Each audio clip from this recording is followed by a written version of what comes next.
Okay guys, ilagay na natin ang ating gulay. Gulay na samo. Ayan guys. Ito guys, parang di masarap ang ating ulam. Alam niyo kung bakit? Walang paminta. Madalang kasi ako magluto dito sa bahay guys. So, lagyan natin na lang siya nito. Oh. Char! Healthy living!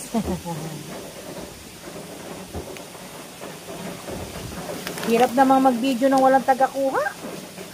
Grabe, ang hirap. Salt, Himalayan salt. Okay, budbud natin dyan.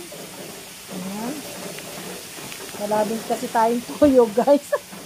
Ano ba itong ating pagluluto na ito? Ayan. Okay, guys.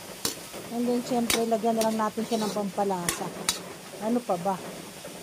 Di magikin natin yan. Shoing! Magic! Para ma-magic yung sarap. Kasi wala itong paminta guys eh. So ano bang ini-expect natin?